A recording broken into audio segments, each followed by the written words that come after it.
Sometime soon, a machine will do your job well enough. Maybe not all of it. Enough.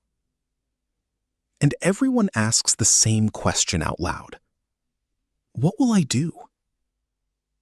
But that's not the question keeping you up at night. The real one is quieter. Without my work, who am I? 150 years ago, technology asked 2 million warriors that exact question. Their 2 answers are the 2 futures you get to choose from. By the end of this video, you'll see why AI's real target isn't your paycheck. It's the sentence you use to introduce yourself.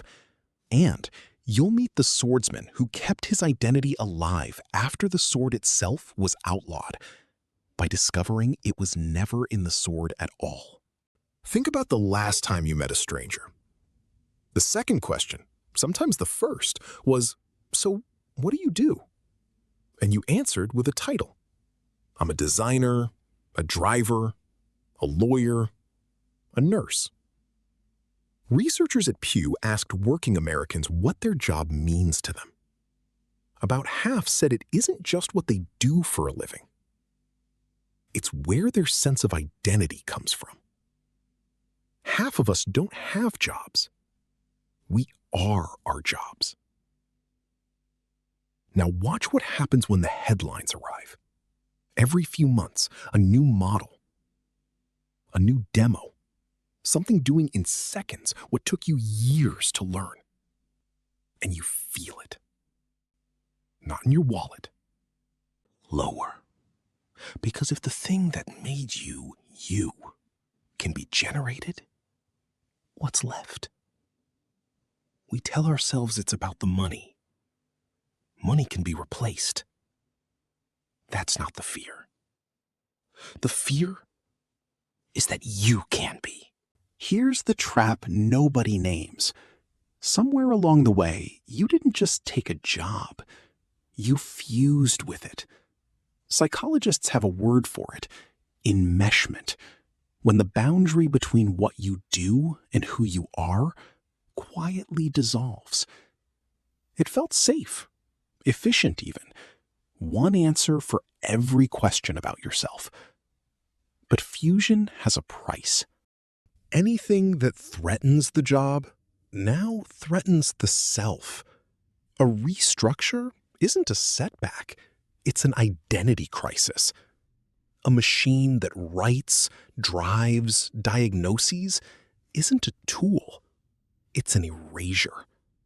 And here's the strange part. This exact catastrophe has happened before. Not to one profession, to an entire class of people. Overnight. By law. Close to 2 million of them.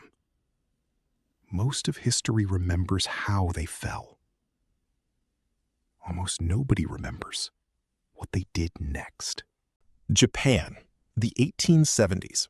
The Meiji government is dragging a feudal country into the modern age. Railroads, telegraphs, factories, and a new army, conscripted farmers with rifles. For 7 centuries, the samurai had one answer to what do you do? I serve. I fight. I carry the sword. Then, the government ended them. The rice stipends cut. And in 1876, the final edict. Wearing a sword in public? Banned. Imagine it. Your skill, your status, your father's name, declared obsolete by decree.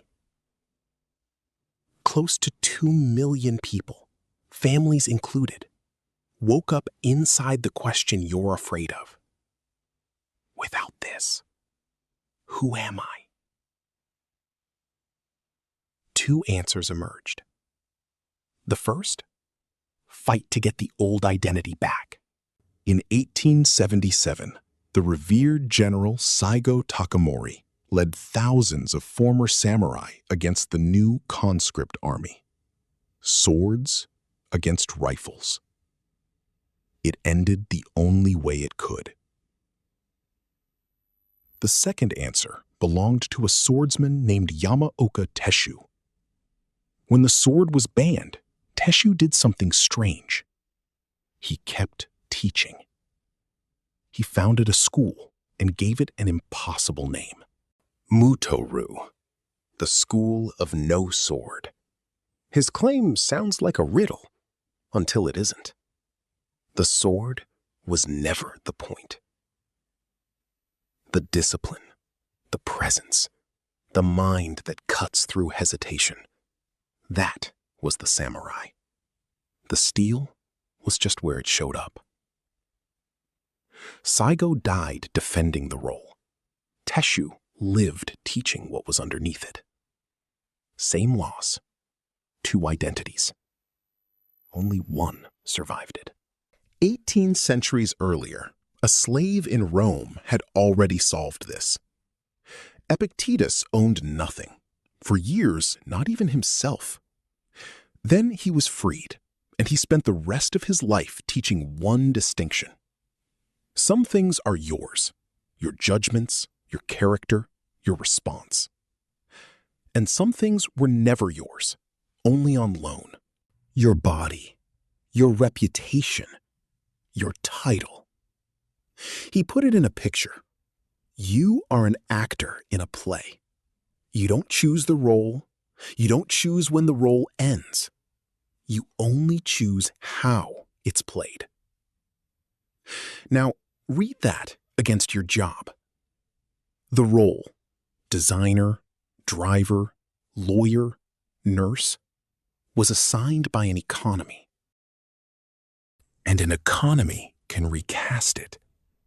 It was never the part of you that was yours. AI can take the role. It cannot take the actor. Unless, and this is the whole danger, you've forgotten there's a difference. So here's the practice. Call it the Tesshū inventory. Take your title and subtract the tools. Ask, what remains? Not I write, but I make complicated things clear. Not I drive, but I get people safely where they need to be. Not I code, but I solve problems that don't want to be solved. Those sentences are your school of no sword. Tools change hands.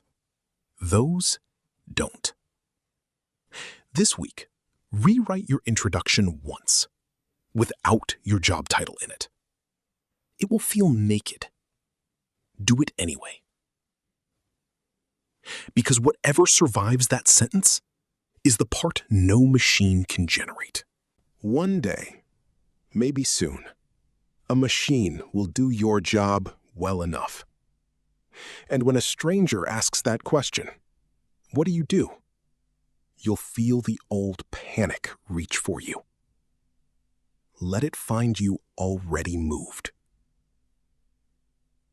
The sword was never the point. It never was. You were. But this creates a new problem. Strip the title away, and your days lose their old scaffolding. What do you actually build a morning around when no job defines it? The Stoics answered that every single morning, ask what's yours today and what isn't. That question is where tomorrow starts.